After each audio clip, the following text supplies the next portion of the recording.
اگلے رکوع کا آغاز کرتے ہیں۔ رکوع نمبر 8 ہے اور سورۃ الانعام چل رہی ہے، آیت نمبر 11 ہے۔ بسم اللہ الرحمن الرحیم۔ اللہ تعالیٰ اب ارشاد فرماتے ہیں، نبی کریم صلی اللہ علیہ وآلہ وسلم کو اللہ تعالیٰ کہتے ہیں کہ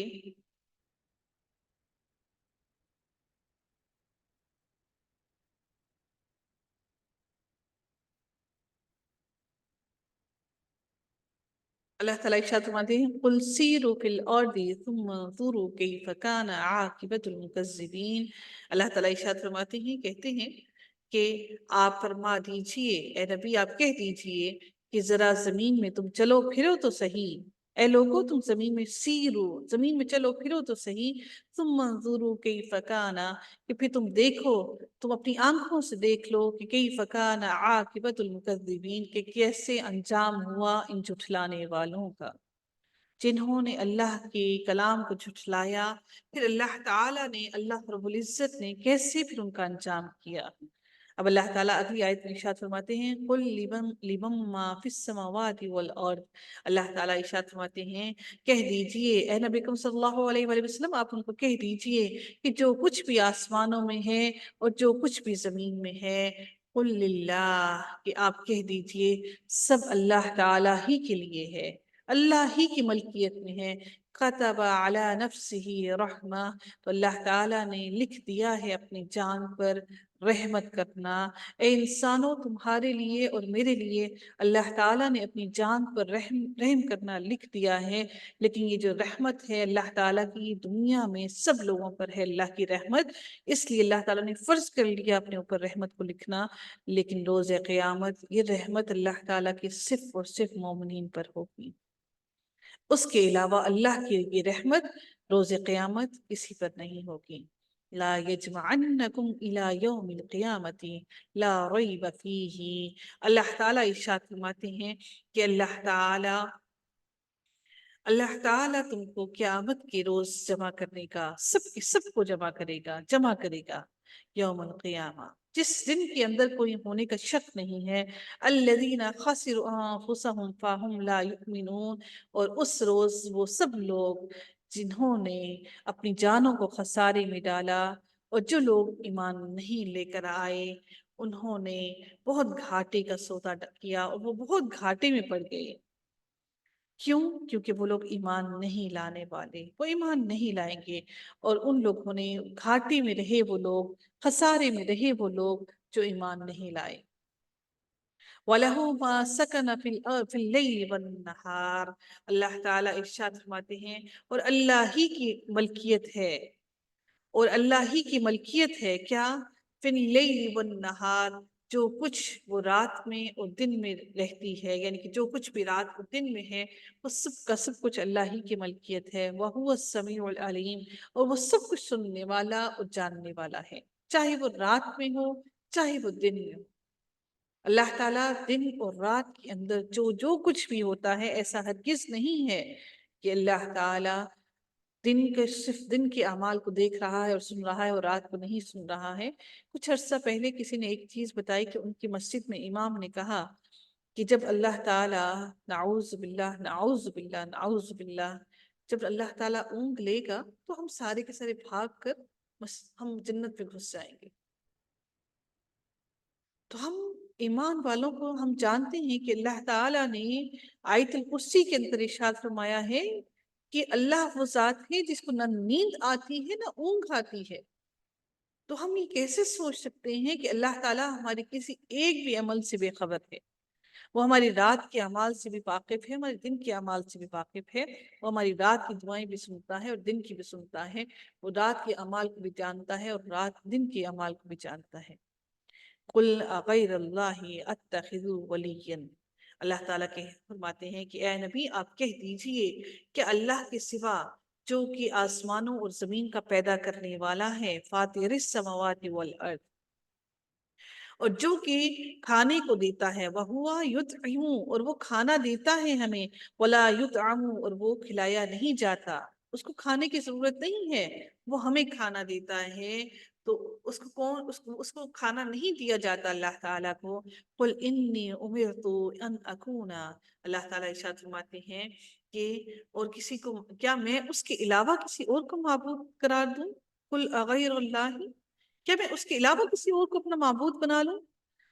تو ایسے کیسے ممکن ہے کہ میں اللہ کے سوا کسی کو معبود بنا دوں؟ تو اللہ تعالیٰ آگے اگلے حصے میں ارشاد فرماتے ہیں، قل اے نبی آپ کہہ دیجئے، انی امرت ان اکون اولا، کہ مجھ کو یہ حکم ہوا ہے، مجھے یہ حکم دیا گیا ہے کہ سب سے پہلے میں اسلام قبول کروں،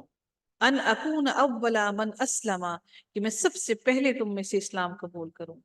ولا تکونن من المشرکین، اور میں مشرک لوگوں میں شامل نہ ہو جاؤں۔ نبی کریم صلی اللہ علیہ وسلم کو یہ کہنے کا مقصد یہ تھا کہ ایسا نہیں ہے کہ صرف میں تمہیں اسلام کی دعوت دے رہا ہوں، بلکہ اللہ نے مجھے بھی کہا ہے کہ میں بھی سب سے پہلے اسلام کو قبول کروں۔ قل انی اخاف، اللہ تعالیٰ ارشاد فرماتے ہیں آپ کہہ دیجئے اے نبی کریم صلی اللہ علیہ وسلم، آپ کہہ دیجئے کہ مجھے خوف ہے، کہہ دیجئے کہ میں، قل انی اخاف ان عصیت ربی عذاب یوم عظیم، آپ کہہ دیجئے کہ میں اگر اپنے رب کا کہنا نہ مانوں تو مجھے ایک بڑے دن کے عذاب کا ڈر ہے، میں اس دن سے خوف کھاتا ہوں جو بہت بڑا دن ہوگا اور جس دن کے عذاب سے کوئی کسی کو محفوظ نہیں کر سکے گا۔ من یصرف عنہ یومئذ فقد رحمہ، اللہ تعالیٰ ارشاد فرماتے ہیں جس شخص سے اس روز وہ عذاب ہٹا دیا جائے گا، پھیر دیا جائے گا، اس روز جس شخص سے اللہ کا عذاب پھیر دیا جائے گا، فقد رحمہ، تو اللہ نے بڑا رحم کیا اس شخص پر۔ اگر اللہ تعالیٰ آپ اور مجھ پر سے وہ عذاب اس دن ٹال دی تو اللہ کی رحمت ہے یہ ہم پر۔ وَذَلِكَ الْفَوْزُ الْمُبِينُ، اور یہی تو بڑی کامیابی ہے کہ جس سے اللہ تعالیٰ ہم سے عذاب کو پھیر دے۔ وَإِن يَمْسَسْكَ اللَّهُ بِضُرٍّ فَلَا كَاشِفَ لَهُ إِلَّا هُوَ، اللہ تعالیٰ ارشاد فرماتے ہیں اور اگر تجھ کو اللہ تعالیٰ کوئی تکلیف پہنچانا چاہے، بِضُرٍّ، اللہ کوئی تکلیف پہنچانا چاہے، کوئی ضرر پہنچانا چاہے، فَلَا كَاشِفَ لَهُ إِلَّا هُوَ، تو سوائے اللہ کے اور کوئی نہیں ہے جو اس کو دور کر سکے۔ وَإِن يَمْسَسْكَ بِخَيْرٍ فَهُوَ عَلَى كُلِّ شَيْءٍ قَدِيرٌ، اور اگر تجھ کو کوئی اللہ تعالیٰ کوئی نفع پہنچانا چاہے تو فَهُوَ عَلَى كُلِّ شَيْءٍ قَدِيرٌ، تو وہ ہر چیز پر قادر ہے۔ تو اللہ تعالیٰ ہم سب پر اپنا خصوصی رحم کرے اور ہم سب کی مغفرت فرمائے۔ اب اللہ تعالیٰ اپنا قاہر ہونے کا بتا رہے ہیں کہ وَهُوَ الْقَاهِرُ فَوْقَ عِبَادِهِ، اور وہی اللہ اپنے بندوں کے اوپر غالب ہے، قاہر ہے۔ وَهُوَ الْحَكِيمُ الْخَبِيرُ، اور وہی ہے جو پوری طرح سے بڑی حکمت والا ہے اور پوری طرح سے تمہارے ہر عمل سے پوری طرح سے باخبر ہے، ہر چیز سے باخبر ہے۔